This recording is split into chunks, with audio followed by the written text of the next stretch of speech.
commissioners of MEC Chief Elections Officer, Mr. Andrew Mpesi, and your deputies, and also colleagues from the Malawi Electoral Commission. Allow me on your behalf to welcome the entire House present here. Let me welcome the Chief of the Defense Force, General Dr. Paul Valentino Piri, and all senior officers from the Malawi Defense Force. Let me welcome the Deputy Inspector General for the Malawi Police Service, Mr. Akins Mwanga, and all commissioners and senior staff from the Malawi Police Service.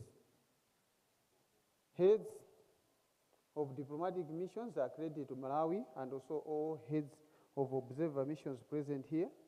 Let me also welcome the heads of ministries, departments, and agents from the government side.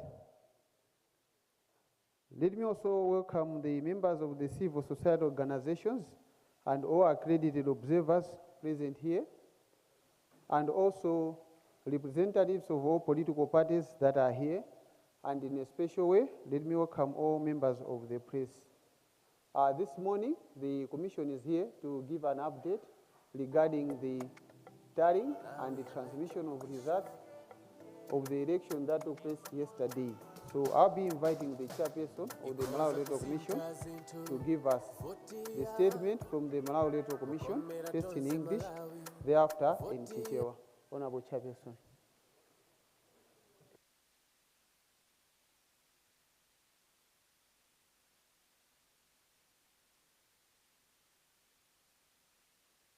One day post-polling.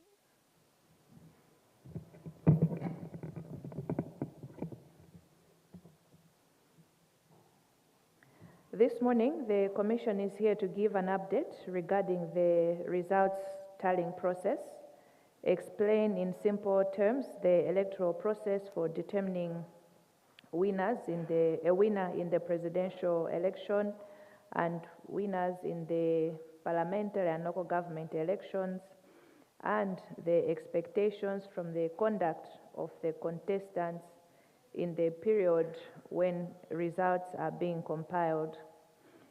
I'll first start with the update on results management.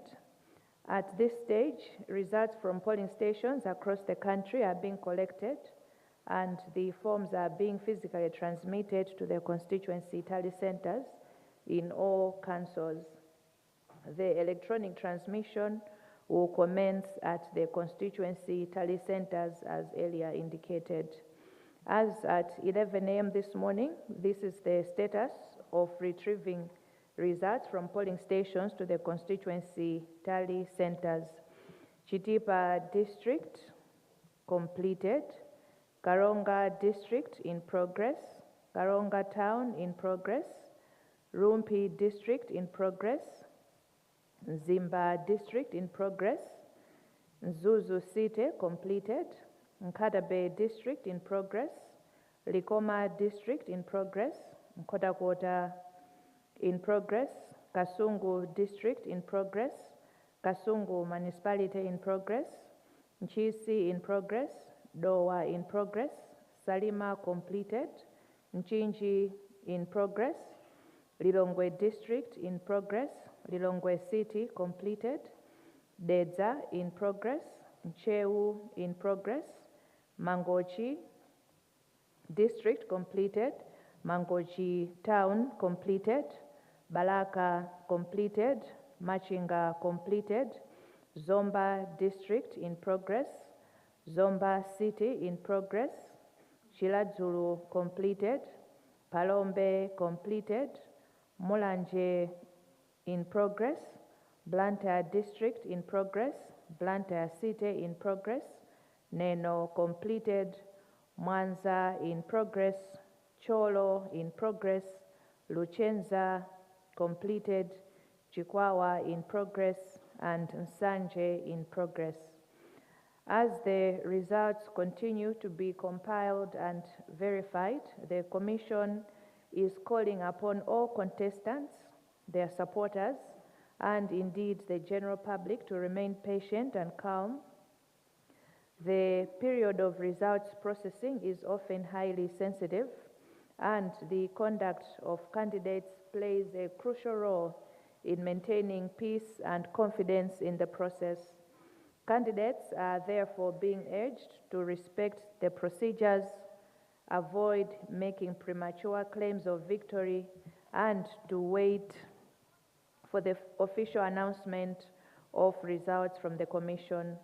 This collective discipline will help ensure that the outcome of the election is accepted by all and that the country remains united as it awaits the final declaration of results. Allow us to talk about parallel voting tabulation and tallying.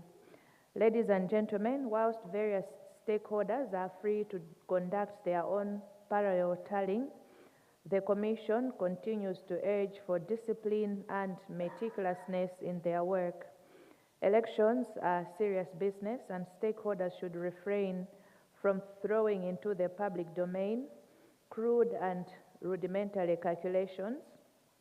The public is also urged to consider everything shared as unofficial until the final results are released and declared by the Commission. As a reminder, the mandate to declare a winner in an election rests with the Commission.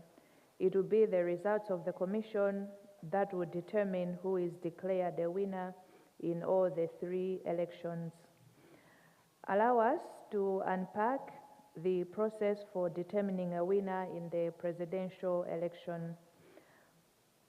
For the parliamentary and local government election, the winners are determined using the first past the post system. That is, whoever gets the greatest number of votes wins the election. However, for the presidential election, it is a different process. The law provides that the winner should get more than 50% of the valid votes that have been cast. On this, we need to be cautious on how the 50% is being calculated. Some tend to use the total number of registered voters, and others focus on the total votes cast. However, we wish to emphasize that it is the total valid cast figure that is used, not total votes cast, but total valid votes.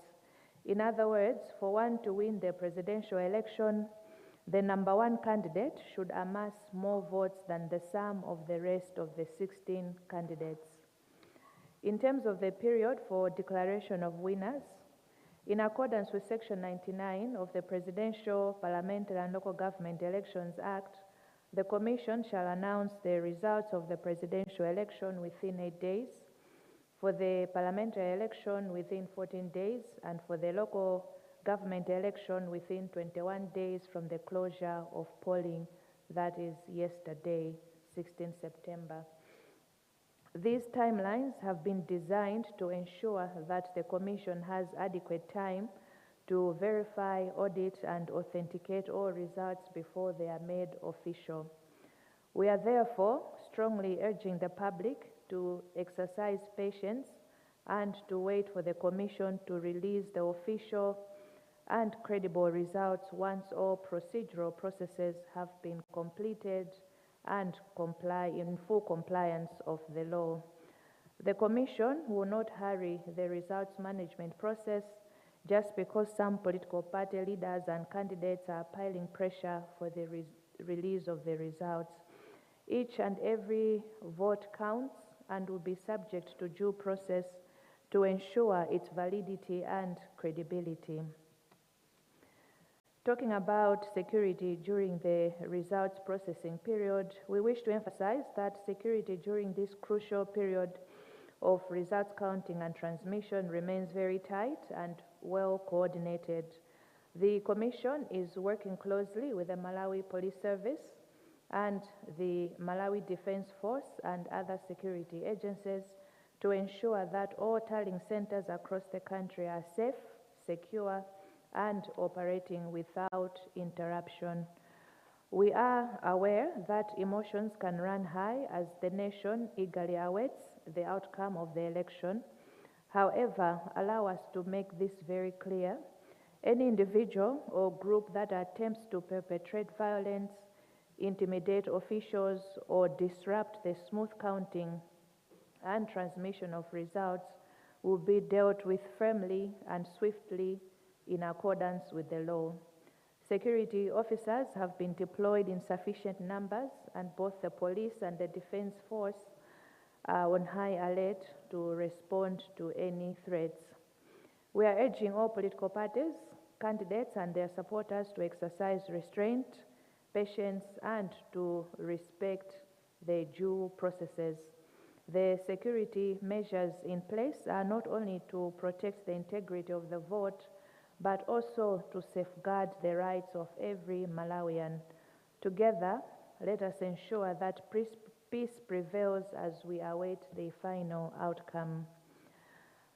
Yesterday, we had the issue of Iyembe Ward in Karonga. We now wish to give an update on this matter. The Commission received a complaint from Mr. Adrian Masimbi, a duly nominated independent candidate for election as councillor in Iyembe Ward, Karonga Songwe constituency. The complaint was to the effect that his name had been omitted from the ballot paper for the ward.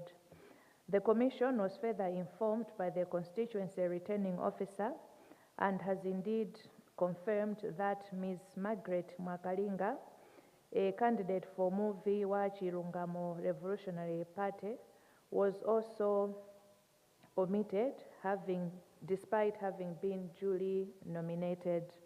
Upon inquiry, the Commission has established the following. Mr. Adrian Masimbi's name was inadvertently omitted during the configuration of photographs for the ballot paper, and Ms. Margaret Mwakalinga's nomination was inadvertently omitted during the generation of the ballot paper templates. In view of these findings, the Commission has resolved to cancel the local government election in Iyembe Ward. A by-election will be conducted in accordance with the law in the same manner as if a vacancy had arisen. The Commission also wishes to highlight that this is an isolated case which has occurred only in one ward out of the 509 wards subject of the election. The Commission is taking this matter seriously and will continue with the internal inquiries to completely establish how the omissions occurred.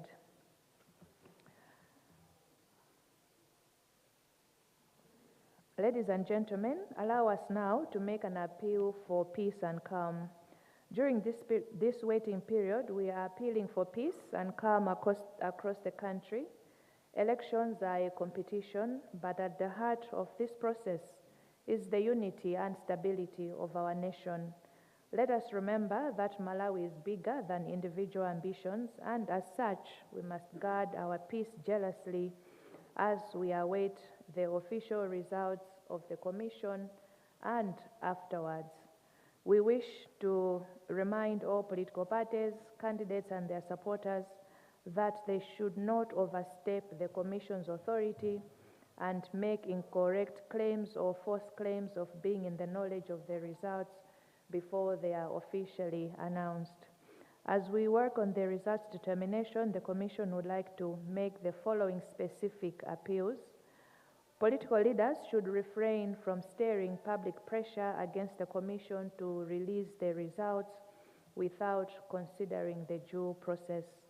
Political leaders should refrain from making political statements that can stir unfavorable orientation of the public towards the Commission and its processes. Leaders should not utter statements that will make people live in fear and discomfort. It is the expectation of the Commission that all political leaders will avoid making statements that may be understood as implying victory prior to the official announcement of the results. The Commission has provided adequate result sheets at every polling stream so that every party and candidate representative should get a copy. These are self-carbonated copies. If representatives encounter a presiding officer or a returning officer who is refusing to give them a copy of the results, they should immediately report to the constituency returning officer or the council district or district returning officer or to the Malawi Electoral Commission immediately. Without infringing on media freedoms and freedom of expression, the Commission wishes to advise media houses to refrain from providing platforms to utterances that can disturb public order and create insolence. As we close, we also wish to mention that we have received a few complaints this far that the Commission is deliberating on and will provide an update next time we're having another briefing. For now, we thank you for listening and we continue to urge for peace and calm as we await the results management process. God bless you and God bless Malawi. Now allow me to give this statement in Chichewa. Amainda bambo moni onse mawa uno Commission yabwera kuti idzafotokozere kuti kodi ulendo wathu tikuyenda bwanji. Dzulo taponya voti ndipo pano tili mkati mwa ndime yowerenga zotsatira zathu ndipo timafuna tifotokozere kuti zimenezi zikuyenda bwanji, komanso timafuna kuti tifotokozere mwachimvekere kuti kodi owina amapezeka bwanji pa chisankho chathu cha president komanso cha phungu wa nyumba ya malamulo komanso cha kansala, komanso kuti tifotokozere kuti kodi tikudikira zotani kwa iwo amene anapikisana nawo kumbali yosunga bata ndi mtendere. Choyamba timati tifotokozere kuti zotsatira zathu kuchokera ku ma polling station dziko lonse lapansi zikutengedwa ndipo mafomu aja ndi zonse zikutengedwa pamanja kapena physically titero kuchoka ku ma polling center station kupita ku constituency tally centers.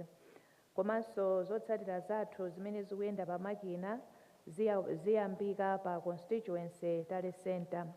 Mene imati 11 koloko mmawa kunyamula katundu ku ma polling station kupita ku constituency tally center zimayenda motere. Kuchitipa ntchito imene yamalizika kutanthauza kuti katundu wafika ku constituency tally center. Ku Karonga district ntchito idakali mkati, ku Karonga town ntchito idakalinso mkati, ku Rumphi ntchito idakali mkati, ku Mzimba ntchito idakali mkati, ku Mzuzu tamaliza, Nkhatabe idakali mkati, Likoma idakali mkati, Nkhotakota idakali mkati, Kasungu idakali mkati, Kasungu district ameneyo, koma ku Kasungu municipality idakalinso mkati, Nchisi idakali mkati, Dowa idakali mkati, Salima tamalizitsa, Lilongwe district idakali mkati, Lilongwe city tamaliza, Dedza idakali mkati, Nchewu idakali mkati, Mangochi district tamaliza, Mangochi town tamaliza, Balaka tamaliza, Machinga tamaliza, Zomba idakali mkati, Zomba district, komanso Zomba city idakali mkati, Chiladzulu tamaliza, Palombe tamaliza, Mulanje idakali mkati, Blantyre idakali mkati, Blantyre district, Blantyre city idakali mkati, Kuneno tamaliza, Kumwanza idakali mkati, Kucholo idakali mkati, Luchenza tamaliza, Chikwawa ndi Nsanje idakali mkati. Pamene zotsatira zathu zikuunikidwa komanso kuti zitsimikiziridwe, bungwe la meki likuyitanira onse amene anapikisana nawo pa chisankho chimenechi komanso watsatira komanso amalawi tonse kuti chonde tiyeni tidekhe komanso tisunge bata ndi mtendere. Nthawi yoyembekezera zotsatira zathu ndi nthawi yoti imatha kukhala yovuta ndithu, mitima ili mmwamba. Ndipo pa chifukwa cha chimenechi mmene makandidate athu angachitire zimathandizira kusunga bata ndi mtendere komanso kubweretsa chiyembekezo kuti ndondomeko zonse zikuyenda bwino, chilichonse chili m'malo mwake. Pa chifukwa cha ichi tikupempha onse amene munapikisana nawo pa chisankhochi kuti mulemekeze ndondomeko zimene zinakhazikitsidwa motsatirana ndi malamulo kuti tidutsemo pamene tikulandira ndi kuwunikira zotsatira zathu tisanalengeze. Chonde tipemphe kuti musayambe kusangalala kuti mwawina, koma mudikire kaye kuti ifeyo abungwe la ameki tiwulutse kuti zotsatira zili motere. Tikatsatira zimenezi tonse zitithandizira choyamba kuti tikhale bata ndi mtendere, komanso zithandizira kuti zotsatira zathu zizakhale zovomerezeka ndi wina aliyense m'dziko muno, koma koposaposa kuti timangirira umodzi wa tonse ngati Amalawi. Tifotokozerepo za ntchito yowerengera marizatsi imene anthu ena akuchita mwapadera komanso mwaokha. Pamene anthu ena kaya ndi ma institutions ena ali omasuka kuti akhoza kumawerengetsera paokha zotsatira, timafuna tingokumbutsira kuti ntchito imeneyi ikufunika kuti igwiridwe mwa ukadaulo komanso mosamala, chifukwa chokuti chisankho ndi chinthu chokuti chikhoza kutibweretsera mtendere kapena kutisokonezera mtendere kumene.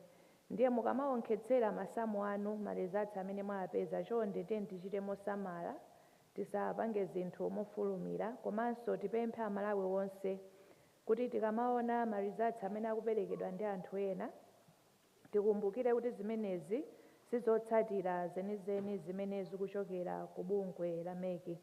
Tikumbukire kuti pamalamulo ndi bungwe la meki lokha limene lili ndi mphamvu lolengeza komanso kufotokozera ndi kunena kuti amene wawina pa chisankho ichi ndi uyu. Choncho tikamaona marizatsi amene akuzungulira kandi pa social media kaya tikulandira kumene tizindikire kuti izi ndizongogwirizira zimene ena apeza mwa iwo okha, koma zoona zenizeni zichokera ku bungwe la meki, ndipo ifeyo mu nthawi yoyikika tilengeza ndithu kudziwitsa Amalawi kuti kodi chisankho chayenda bwanji. Mutilole tsopano tifotokozereko kuti kodi tikamaunikira kuti kodi wawina pa chisankho zimayenda motani. Pa chisankho cha phungu a nyumba ya malamulo komanso makhansala, amene wapeza mavoti ochuluka ndi amene timanena kuti wawina. Koma pa chisankho cha president ndizosiyana. Mwalamulo amene akuyenekera kuwina pa chisankho chimenechi afunika kuti apeze mavoti oposera theka amene ali ovomerezeka. Wena akamawerengetsera mavoti amenewa amayang'ana chiwerengero cha anthu onse amene analembetsa mkaundula wa voti. Ena amayang'ana chiwerengero cha anthu amene anatuluka kukaponya voti, koma zonsezi sizolondola. Zoona zake zenizeni malinga ndi malamulo ndizokuti muwerengere mavoti amene ali ovomerezeka kuti mupeze kuti amene wapambana pa chisankho cha president ndi ndani. Tikambeko za nthawi yofotokozera kuti wapambana ndi ndani, mongobwerenzera chifukwa dzulo tinakambanso ndime 98 ya lamulo loyendetsera chisankho cha president komanso phungu a nyumba ya malamulo ndi makhansala zikufotokoza kuti pa chisankho cha president ifeyo ameki tiwulutse zotsatira m'masiku 8. Chisankho cha phungu a nyumba ya malamulo m'masiku 14 ndipo cha makhansala m'masiku 21 kuchokera tsiku limene tinaponya voti limene lili dzulo 16 September. Ndondomeko imeneyi yakhazikitsidwa kuti ipereke nthawi yokwanira ku bungwe la meki kuti lilandire zotsatira, liziwunikire ndi kutsimikizira kuti zimenezi ndizoonadi zenizeni tisanawulutse. Pachifukwa cha chimenechi tikupempha Amalawi wonse komanso inu amene munapikisana kuti tikhale odekha ndipo tipereke nthawi tipereke mpata kwa bungwe la meki kuti liwunikire zotsatira zonse tikazilandira tisanawulutse kuti kodi zayenda bwanji. Mukatifulumizitsa ndi kuti pamenepo tikhala titalakwitsana ntchito. Ifeyo ngati bungwe la meki sitiyang'ana zotsatirazi mofulumizidwa chifukwa chokuti mwina ena iwo amene anapikisana nawo akutipangitsa khamani kuti titulutse marizatsi mofulumira. Tili ndi masiku 8 oti tipange ntchito imeneyi, ndipo ifeyo tiyesetsa kumbali yathu kuti tichite zonse motsatizana ndi malamulo komanso mu nthawi yake fati kudziwa kuti aliyense akudikirira kuti amve kuti zayenda bwanji. Ndiye tiyeni ulendowu tiyende limodzi. Kwa inu khalani odekha komanso sungani bata ndi mtendere. Kwa ife tiyesetsa kuti tichite ntchitoyi motsatira malamulo komanso moyenerera chifukwa voti ina iliyonse ndiyofunikira ndipo ikufunika kuti isamalidwe komanso iloledwe kuti idutse mu ndondomeko zimene lamulo linakhazikitsa. Ena nkumafunsa kuti chitetezo zikukhala bwanji mmene tikuyenda ulendo umenewu. Tiloleni kuti titsindike kuti nkhani ya chitetezo pa nthawi ino pamene ma results athu akuyenda kupita ku constituency tale center komanso kuti azafike kuno, chitetezo chili m'malo mwake ndipo ndichokhwima ndithu. Bungwe la MEC likugwira ntchito ndi anzathu aku polisi komanso aku ame komanso ena azitetezo kuonetsetsa kuti kuma tallying center kwathu konse dziko lonse la Malawi china chilichonse chili m'malo mwake komanso anthu akugwira ntchito mosaopsezedwa komanso mosaletsedwa. Tikudziwa kuti pa nthawi iyi aliyense mtima uli mmwamba kuyembekezera kuti amve kuti zatha bwanji, koma tifotokoze ichi: sikololedwa kuti wina aliyense ayambitse ziwawa kapena azopseza anthu ogwira ntchito ku MEC kapena kuti asokoneze ntchito yathu imene tikugwira. Tiloleni kuti ifeyo tigwire ntchito momasuka, ndipo aliyense amene atayesere kuchita izi akumana ndi lamulo, ndipo anzathu achitetezo ali odikirira kuti aonetsetse kuti zonse pamenepo zikuyenda bwino. Tili ndi asilikali okwanira amene ayikidwa m'malo mwathu monse kuyang'anira katundu komanso ndondomeko zathu zonse kuti ziyende bwino, ndipo iwowa ali tcheru kuyang'anira kuti zinthu zikuyenda bwanji. Tipemphenso pamenepa onse amene anapikisana nawo, owatsatira komanso Amalawi tonse tiyeni tidzigwire, tidekhe komanso tisunge bata ndi mtendere. Tikumbukire kuti chikatha chisankho ichi tikhalabe Amalawi ndipo dziko lathu likhala lomweli. Tilibe Malawi wina aliyense amene tinakasungisa pena kuti tikawononga uyuyu tikatenga winayo. We have one Malawi, tiyeni timusunge tinsamalire. Dzulo tinafotokoza nkhani ya ku Iyembe Ward ku Karonga Songwe constituency. Tiloleni tsopano kuti tifotokozere tsatanetsatane wa nkhani imeneyi. Bungwe la MEC linalandira dandaulo kuchokera kwa bambo Adrian Masimbi. Iwowa anachitidwa nominate ngati independent candidate pa chisankho cha kansala ku Iyembe Ward, koma dzina lawo linapezeka kuti silinaoneke pa ballot paper pa chisankho cha dzulo. Tinadziwitsidwanso ndi a constituency returning officer ndipo tatsimikizira kuti Mayi Margaret Mwakalinga, iwowa ndi candidate wa muvi wa Chilungamo Revolutionary Party, nawonso dzina lawo linapezeka kuti pa ballot paper palibe. Commission inafufuza monga tinafotokozerera dzulo, ndipo pofufuza pathu tapeza izi: bambo Adrian Masimbi dzina lawo linapezeka kuti pa nthawi imene timakhonza zithunzi zoyika pa ballot paper iwowa anasiyidwa, dzina lawo sinatuluke ndi chithunzi chawo pa ballot paper. Komanso Margaret Mwakalinga nawonso anapezeka kuti imene chikombole cha ballot paper chimakhonzedwa iwowa dzina lawonso linapezeka kuti silinapezekepo. Pachifukwa cha chimenechi commission inalingalira kuti ipange bwanji, ndipo yapanga chiganizo choyimitsa kapena kuletsa chisankho cha kansala ku Iyembe Ward, ndipo mu nthawi yoyikika imene tidzalengeze kumeneku kuchitika by election kuti tilongosole zimenezi. Tifotokozere kuti nkhaniyi ndi yokha imene yachitika pa chisankhochi. Tili ndi mawodi 509 koma kumene kwachitika zimenezi ndi kumodzi, kusonyeza kuti kwina konse zinayenda bwino.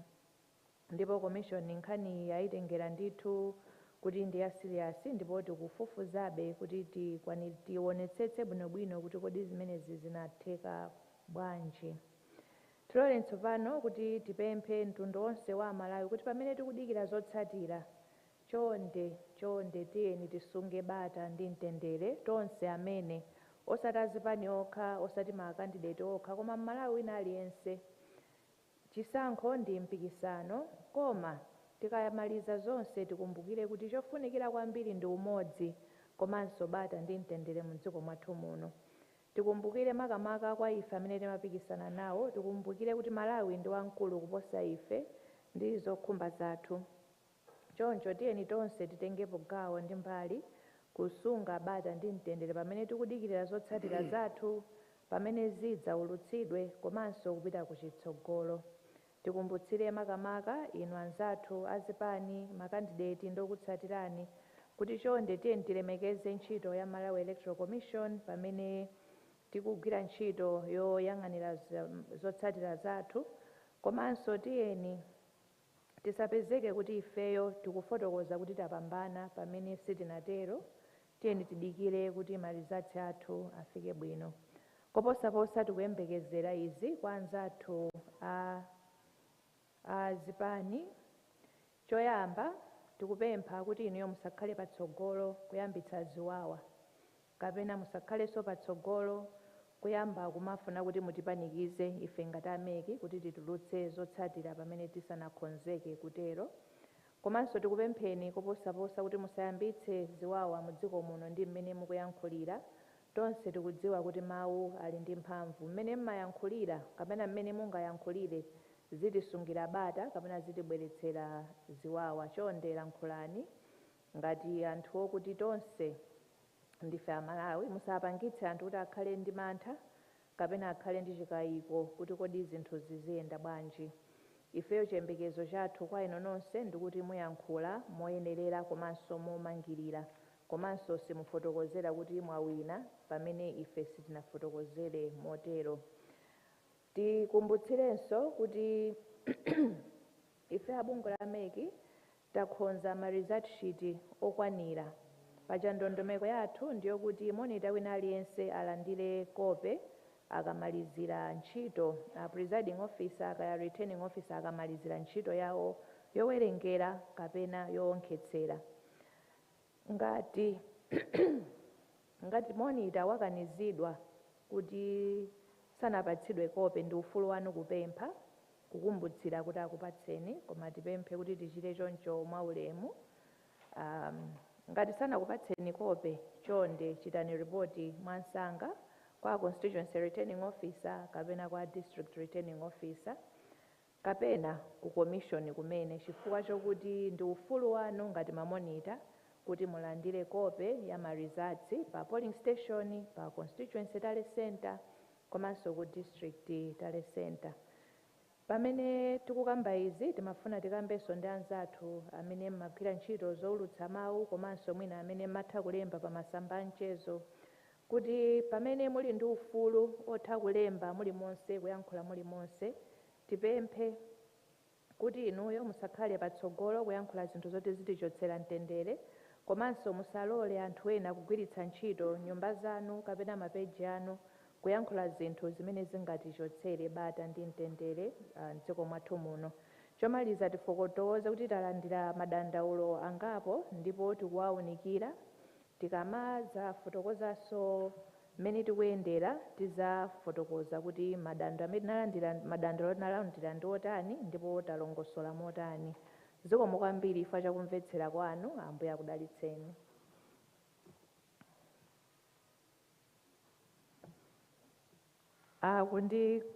Akundifotokozera apa kuti ndinanena kuti dziko lonse lapansi pena pake likhale dziko la Malawi. Zikomo kwambiri. Thank you so much, Honorable Chairperson. It has always been a tradition that at the conclusion of your speech you provide space for the press to ask some questions. So I guess that we defer to the same. If I would see hands from members of the press and you'd come this side so that we give you an opportunity. Please come.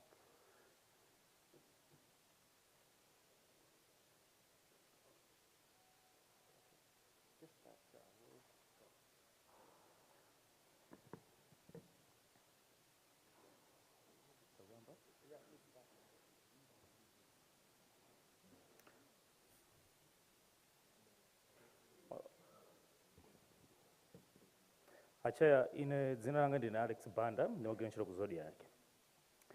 Ndine mafunso awiri. Mukuchedwa kupereka mitenga kwa Malawi pomwe mitima yawo ili mmwamba potengera nthawi imene mwaperekera dzulo kufika lero. Chifukwa chiyani? Chachiwiri, zipani za ndale zomwe zikutenga kapena kulengeza kuti zachita kale bwino mutani nazo, chifukwa pomwe tikulankhulana ino ndi ine pano zipani zina kunjaku zikuchita misonkhano ya atolankhani, ndipo kumeneko zina zayamba kale kunena kuti ife ndiopambana. Komanso kuti kuchedwa kumeneku popereka mithenga simukuona kuti mukupereka mpata kuti anthu ayambe ku mchingerezi speculation kapena mphekesera zomwe zingabweretsenso mpungwepungwe kuno ku Malawi chifukwa choti mukuchedwa kupereka mithenga. Mafunso anga ndi amenewo olemekezeka. Okay, Madam Chair, Johans Mumba, TVN Radio, komanso television. Kwa ine ndi extension ya funso la Alex, makankhani okudza kuti ena umanena kuti muna apambana kale. Muna ndimangofuna nawo kuti how much pressure are you getting? Kuna kuti mwina kumanena kuti tapambana kale, muna mugwira kwanu kwa ntchito, zikupangana affect bwanji? Siko. Chair, ine ndi Austin Katunga kuchokera ku Nzati Radio and TV. Funso langa kwambiri ndilokhudza nkhani yokhudza network makamaka malo momwe ni ma constituency tale center.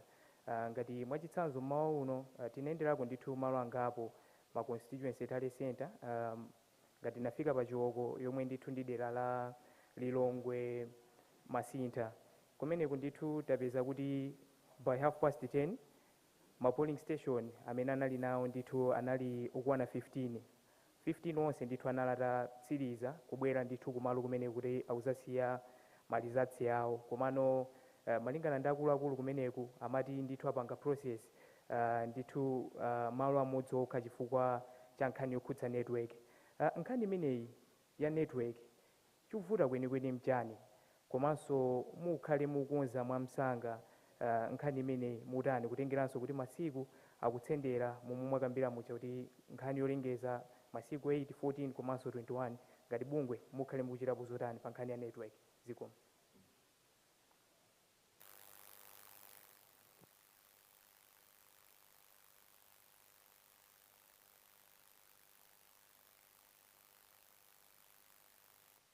Zikomo Chair. Dzina langa Selina Kainja kuchokera ku Nation Publications Limited. Ndinaliso ndi funso limene afunsa oyambirirawa koma ndingonjezera kunena kuti pa nkhani ya network kukoneka kuti malo ambiri ali ndi vuto la network kuti apange transmit ma results. Mwapanga ndondomeko yanji kuti mukonze network? Funso lachiwiri, pa dashboard pamene mukumaonesa ma results tikumaona kwambiri in terms of disaggregating the turnout, it's disaggregated according to gender, male and female. I am yet to see the results disaggregated in terms of age. I'm interested to know the youth turnout. Thank you. Thank you, Chair. My name is Wanda Msisia from Times. If my arithmetic is sharp, I think the number of centers that you've said are closed are giving us about 1/3. Aren't we at 30% yet? Because it's been tradition that at 30% you come and give us an update. I think the next one is at 70 and at 100. Are we at 30 yet? And also the null and void votes. I think previously the Commission would look at the null and voids and null and void and determine whether the intention, they would look at the intention rather than just classify everything. And I'm asking this because you're saying that 50% plus 1 would be based on the valid votes. So probably some of the null and voids could tend to be valid. And I think in terms of transmission, just to add on what my colleagues have already said, apart from transmitting electronically, there's also supposed to be manual. Is manual helping this far in places where we are having challenges with the network, since there's also a court ruling regarding the same? Thank you very much, Chair.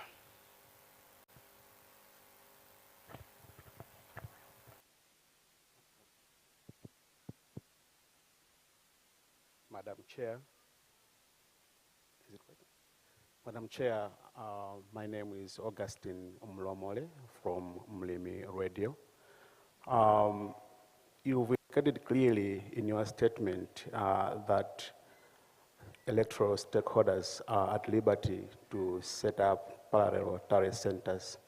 We just wanted to know which parallel tariff centers are recognizable by the MEC, because in the event that something crops up and people start coming up with their own results, we don't want to hear excuses that MEC does not recognize any parallel tariff center, and yet you've confirmed here that electoral stakeholders are at liberty to set up parallel tariff centers. What's the use of setting up such parallel tariff centers?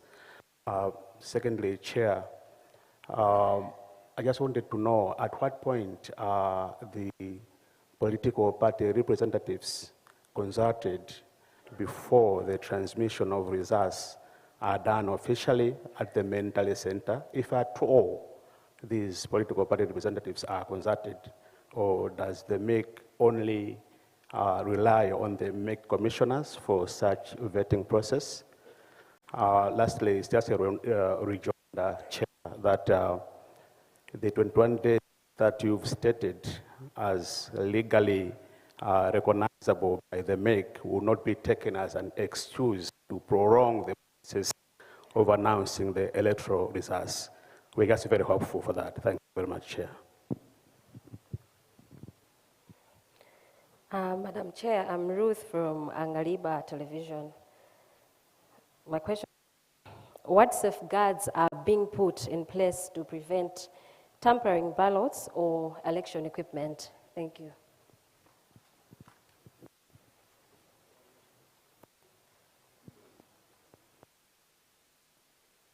Thank you so much. Honorable Chairperson, I would request that you give responses to the questions that have been posed. Thank you.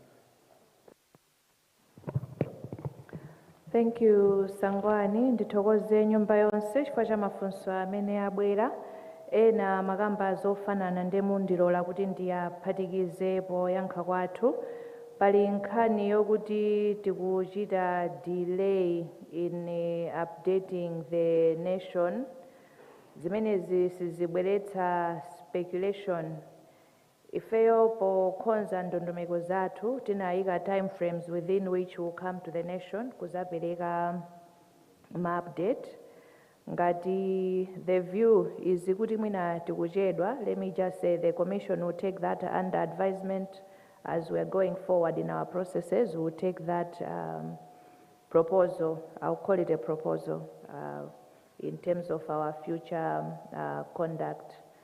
Ena akufotokoza kuti iwo apambana, tafotokoza ndithu ndikukhulupirira mwachimvekere kuti pakadali pano palibe amene tinganene kuti wapambana pa chisankho ichi chifukwa Malawi Electoral Commission sinapange declare kuti pa chisankho ichi wapambana ndi uyu, pa chisankho ichi wapambana ndi uyu.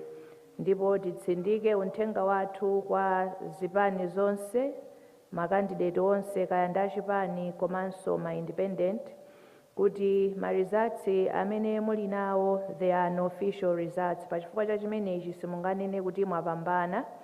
Tinafotokoza dzulo kapena dzana kuti commission ikakhala pansi malandira zonse ndikuwunikira zonse kuonjezerapo ma void votes amene akamba Mr. Wanda Nsisha, zimene zimatha kukhala ndi impact on the outcome. Ndiye uthenga wathu ndiwokuti aliyense tiyeni timvere langizo ili, tisakhale pansi kumanena kuti ife tapambana. Izi zimatha kubweretsa mavuto patsogolo chifukwa ena okumva mwachangu amangomva kuti awina ndi mwakuti, akamazamva pambuyo commission ikulengezera kuti awina ndi awa zimatha kubweretsa chisokonezo and anthu ena amatha kukhala osokonekera. Ngati kuli iwo amene akufotokoza izi, commission is going to take that up. Timveni takamba za pressure, not that we are receiving specific pressure from any given entity or stakeholder at this moment. We are speaking in general terms. Kungodziwitsa aliyense kuti time frame yathu imene tili nayo pa malamulo ndi masiku 8, 14, and 21, and tonse tidziwe kuti we are working within that time frame. Ndile pamenepo ndilole ninengophatikiza I think funso limene linabweranso kutsogoloko. Nthawi zimenezi sikuti Malawi Electoral Commission inangokhazikitsa payokha, nafotokoza kuti zili m'malamulo mugawo 98 la lamulo lathu loyendetsera chisankho cha president, aphungu a nyumba ya malamulo komanso makhansala. Ndipo Malawi Electoral Commission ilibe mphamvu payokha kungonena kuti ayi masiku 8 achepa tizonjezera masiku 12. For instance, mphamvu imeneyo tilibe, zimfoti malamulo anafotokozera motero. Basically ndiyankhe choncho for now. Nkhani ya network issues, sitinalandire report specifically from Chiwoko polling station, but we'll take your comment for what it is for now. In the meanwhile, tifotokoze kuti pa nkhani ya internet broadly, we are working with all service providers and tinayika kale ma structures and protocols in place kuti in the event kumalo kwina network kupezeka kuti mwina ndiyofoka kapena ili ndi mavuto, atithandizire mwansanga kuti ntchito yathu isapangike negatively impact. Selina Kainja from the Nation, choyamba ndipange clarify kuti dashboard yathu ikuonetsa the voter turnout statistics currently. City kuonetsa ma results, maybe it was a slip of the tongue. But in terms of the youth turnout, we'll take that under advisement in terms of what is being displayed so that we can also provide those statistics. Wanda Sisha, tilole ni kuti in terms of the electronic transmission, that will be part of our next update, and we'll provide that information accordingly. In terms of the null and void, malamulo amafotokozera kuti kodi ma vote amenewa tiapange manage bwanji, and the process ikuyambira komwe ku polling station ndi kufika pamene akuona ma vote ose aja. Zikafika ku commission, lamulo lanena kuti we can consider the null and void votes ngati zikuoneka kuti zikhoza kusintha the outcome.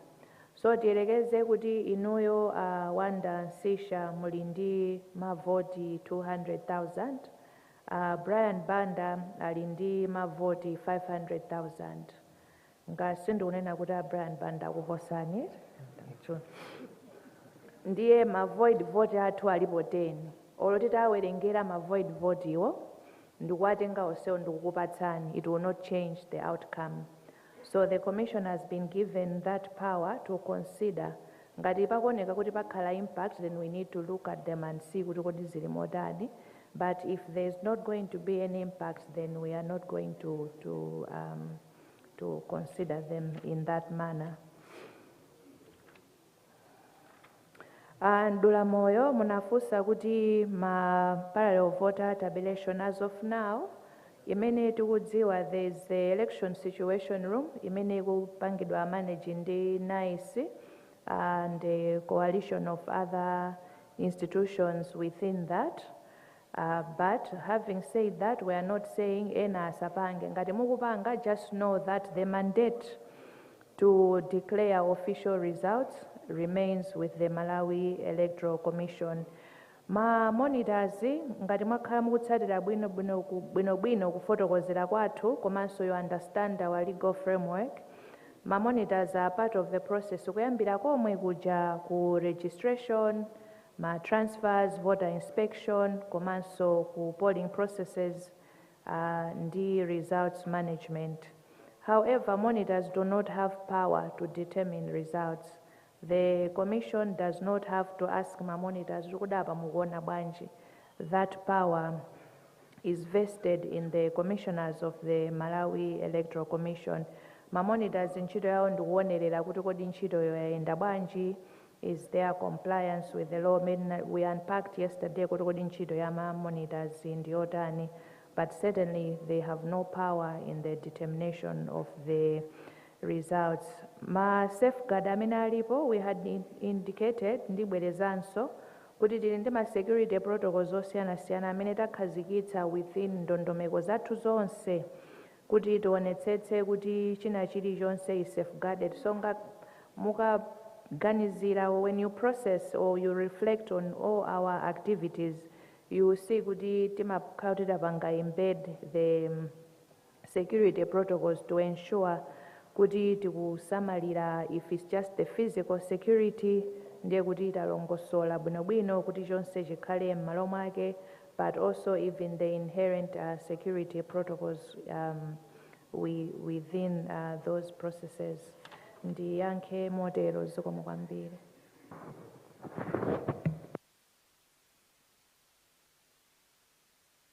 Thank you so much, Honorable Chairperson, for the press briefing. Immediately after this, I would request through your office chair that all the media personnel should be here. We are going to take you through a rapid lecture on the results management. We are establishing there is a gap. Thank you, Chair. I would request that the protocols. What is it? Okay. You come. Pepani mwangofuna tonjezereko mafunso angapo.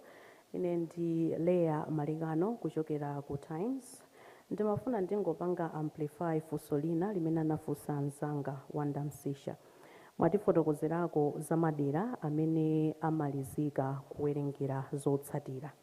Timafuna tidziwe kuti pofika pano mwalandira zotsatira zochokera madera ochuluka bwanji pa madera amene amalizitsa kuwerengera. Komanso panakambidwa nkhani ina ya network imene mwanena kuti mwina simunalandire dandaulo lina lililonse ngati bungwe la MEC, koma kuchokera kwa ma reporters mwina athu osiyanasiyana komanso ine ndemwe nayenda masenta ndithu angapo, tapeza kuti angokhala zotsatira zija kuchokera ma polling center ena sanayambe ndithu kuziphatikiza kuzonkhetsa bwinobwino chifukwa cha network. Ndi pamene papa timafuna mutifotokozere bwinobwino kuti kodi tikamakamba za manual counting nditiiti komanso ikuyeneka ichitike motani kuchokera ma constituency tally center amenewa, komanso za kugwiritsa ntchito machine popanga count mavoti amenewa zikuyenda bwanji kuchokera ma constituency tally center kufika kuno. Timafuna mwina mutsindikepo so bwinobwino potengera malo ena amene anthu angokhala sakuphatikizira ma results kuchokera ma polling center chifukwa cha network. Timafuna tidziwenso nkhani ina kuchokera ku bungwe la MEC lokhuzana ndi malipiro a anthu amene akugwira ntchito. Pali ena ndithu m'maderamo akudandaula kuti ali padzuwa pakadali pano akusowa ngakhale kakudya kumadera kumene aliko chifukwa sanapatsidwe malipiro ngati ma presiding officer ena komanso anthu ena amene amagwira ntchito yopanga confirm anthu ma biometric devices. Ndi timafuna tidziwenso nkhani imeneyi. Funso langa lomaliza, mmene ma results akubwerera kuchokera ku madera kumene amalizitsa kuwerengera mavoti amenewa, inuyo ndokhutira ngati abungwe la MEC? Zikomo.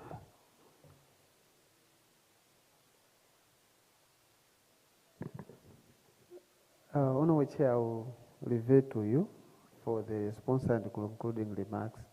Yep, thank you. Zikomo kwambiri Madam Leah Malingano kuchokera ku Times.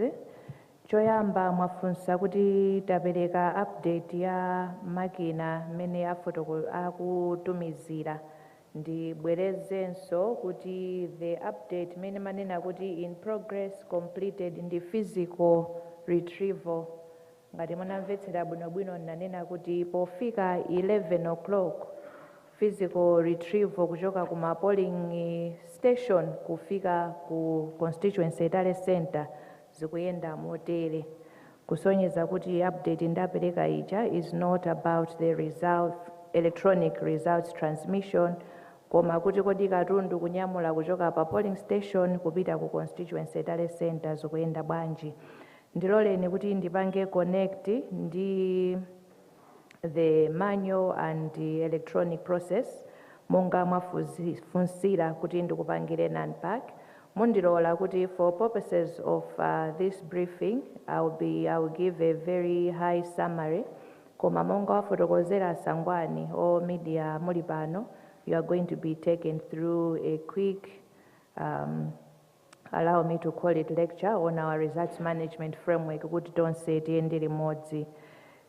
Tikunena kuti results management yathu ndi ya hybrid, ndiye mundilole ndikambekayeza manyo. Manyo tikutanthauza kuti zimene zikuyenda pa pepala. Pa polling station pamene anthu amaliza kuponya voti ndipo anayamba kuwerengera. Akamaliza kuwerengera, they record that those results on a result sheet. For the presidential, it's styled Form 18A. For presidential, it's Form 18B, and for the parliamentary, rather, it's Form 18B, and the local government is Form 18C. Akasayinirana ndi mamonita result sheet imene ija ndimene makhomedwa pa khoma. Akamaliza, the presiding officer amalongedza zimene zija in our envelopes, the tamper evident envelopes, ndikuzinyamula pamanja kupita nazo ku constituency tally center, and which is the progress report we have given kuti zili motere. Zikafika kumeneko, that is where the electronic processes start. Ndekuti result sheet imene nanyamulidwa pa pepala ija pamanja ija is going to be scanned and entered into the system. Kumeneko ndekuti kuyamba kwa the electronic transmission kuchokera ku constituency tally center kubwera kuno. Alongside the electronic process, pepala la manual likuyenda, so ndo likafika pamene paja, the constituency returning officer akaonkhetsera za ku constituency kumeneko, ndipo akakhalaso ndi summary ya pamenepo, which is another form imene akasayinira ndi kusayinirana ndi ma monitors. Akatero akayikhomanso poonekera ndikuyitenga imene ija ngati ili ya president ndekuti ipitirira ku district council, ngati zili za local government ndi parliamentary ndiye kuti zikubwera kuno atazifayira ma liver act files kuzikonza bwinobwino kuti zifike kuno ku national tally center kuti commission idzaunikire. Chimodzimodzinso ndi ya electronic, when they have entered into the system at the constituency tally center for the presidential, ndekuti ziyenda ndondomeko yake, za parliamentary and local government ziyenda moteroso. I've given a very high summary for purposes of this briefing. Koma, you are going to have the finer details later on.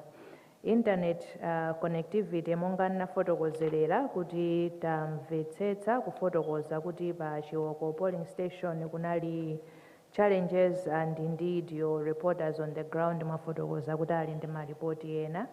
Kufotokoza kwathu as a commission is that tili ndi arrangements already in place with the service providers amene tinakhazikitsa kale kuti in the event we have challenges, however they present themselves, we must find and craft solutions pomwepo kuti tithandizikire, and zimenezo zili motero. Mwafunsafunso la ma payments anthu amene akugwira ntchito, I don't know kuti ngati mwalandira specific complaints kuchokera kwina kwake, koma ndingokuwuzani the general framework in terms of how payments are being managed. Anthu amene akugwira ntchito, they had a framework kuti adzalipiridwa their dues kawiri. On deployment, they were to be paid 50%, and on completion of the task, they will be paid the remaining 50%.